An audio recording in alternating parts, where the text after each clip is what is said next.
Hello, hello. This is Radio Entrepreneurs, and the mics are back on, the cameras are back on. I want to thank the team.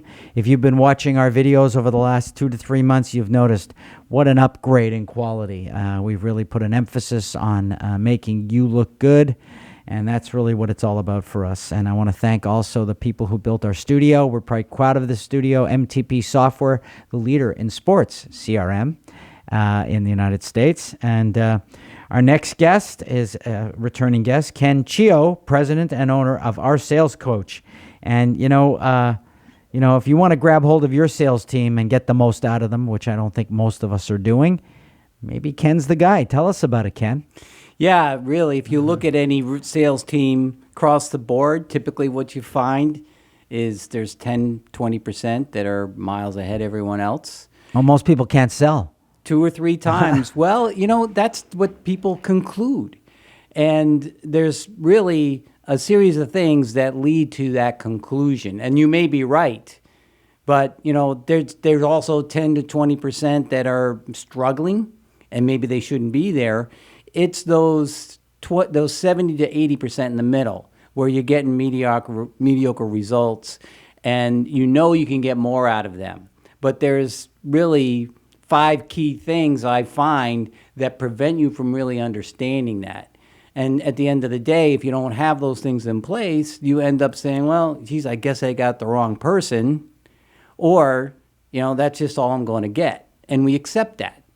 And that mediocrity really affects our ability to grow at the rate we can, and it affects you, more importantly, on the bottom line. Well, again, I think what you're touching upon also is appropriate expectations and how you can get more out of it. I mean, someone once said to me, if you looked at people or salespeople like they were a factory and you bought a machine and it was only producing at 50% capacity, you would invest in getting the machine up to a higher capacity, but people do not think about salespeople that way. Exactly. Yeah. If I had $1 for every time somebody said, well, look, if I got the right person, I wouldn't need to spend any time with them. We're all looking for the right person. Yeah. If the right person is there, they're probably already paid very well and don't need to move. But even if they are the right person, you have to continuously improve.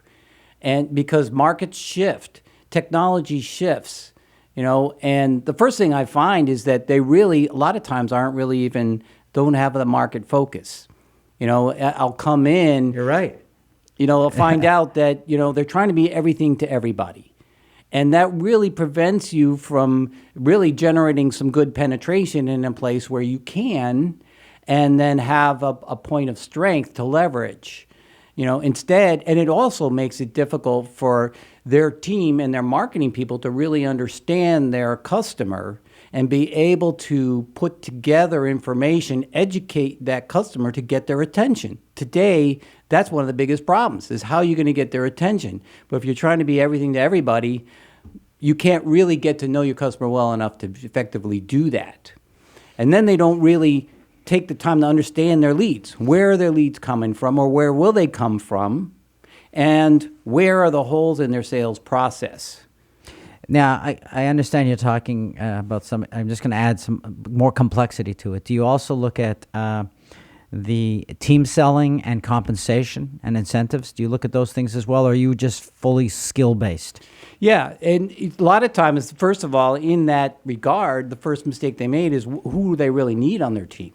Because sometimes I'll come in and I'll find out, well, look, the salespeople are spending so much time with their existing customers, they don't have time to go out and get new ones. So they're just service people. I've noticed that. Right. Then maybe so they don't need a new outdoor salesperson. What they need is an account manager to free your salespeople up to go out and get new business. Or maybe they're spending way too much time trying to qualify sales-ready leads, where you can get some younger person in there at a lower price point and mold them to become an account executive, so that, but that's hard too. If you mold a young person, they're going to be on a career path. Yeah, but you have to first define, okay, what do I really need in a resource? Right. Then, what are the skill sets they'll need? So who are they going to have to develop relationships with? How will they have to do that? And then what skill sets will they need? What type of person will I need? And, what what am I really looking for in experience, and then have really a diligent process to really drill down and make sure you're getting the right people.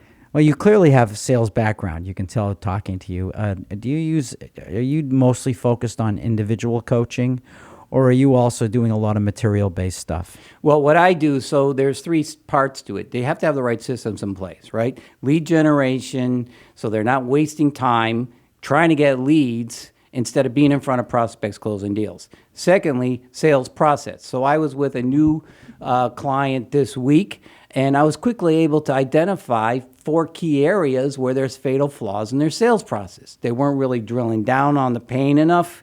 They didn't, their system, they were using another training system. It didn't give them the ability to get commitment. And they were identifying budgets, but they weren't first clarifying, okay, who has the budget decision? So 90% of the time, they're doing proposals to people who can't make the decision. And unless you tighten up those problems, you're going to continuously have low close rates. And then you have to really be able to have the right information. And, that's what we were talking about before we started here, is that normally they're using a CRM, but they're not getting the data out that really helps the management or the salespeople themselves to really identify, okay, where are they getting stuck? What are their efficiency? It's all in ratios. What's your close rate? What's your meeting to close conversion? I look at it as the batting average. Right. But it's really painfully difficult to extract that information out of a CRM. You have to really have somebody that knows how to get it out, put it in a usable format in terms of ratios. And You're right. Most CRMs, they're off the shelf, and they need so much customization to get what you need out of them. Yeah. And they don't realize that when they first buy it. Most of the time, my clients tell me, I bought a CRM, but we're still working to get it implemented properly.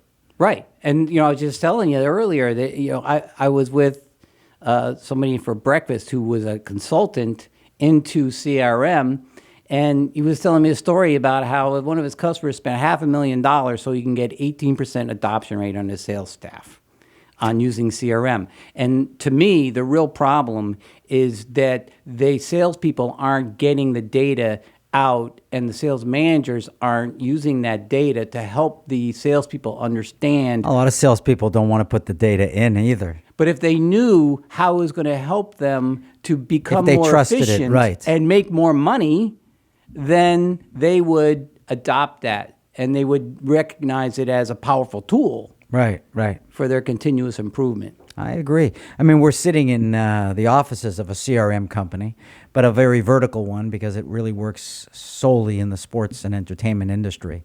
So it's not working across the field. And I know the problems with CRM for many of our clients, which we see, and our clients are not buying this company's CRM. They're my clients of my consulting firm. They're buying other companies, but they're always having these problems, the problems that you're talking about.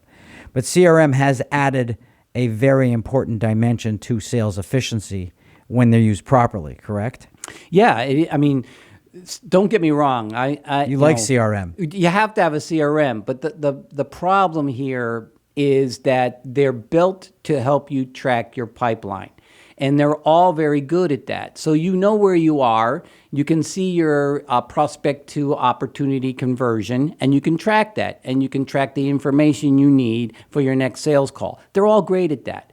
But what I'm saying is somebody needs to have the acumen to get data out so that you know how efficient your salespeople are being. And it's all in ratios. Like, I likened it to, let's say you've got an ERP system. You're using QuickBooks, but you're not looking at your profit ratio, right? You're not looking at your inventory turns. I get it. I like it. It's all about ratios.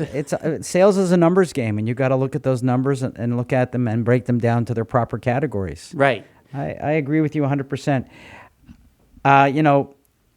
Ken, I love talking to you about this stuff, but as you know, we set our limits at this show, so you're going to have to come back a third time.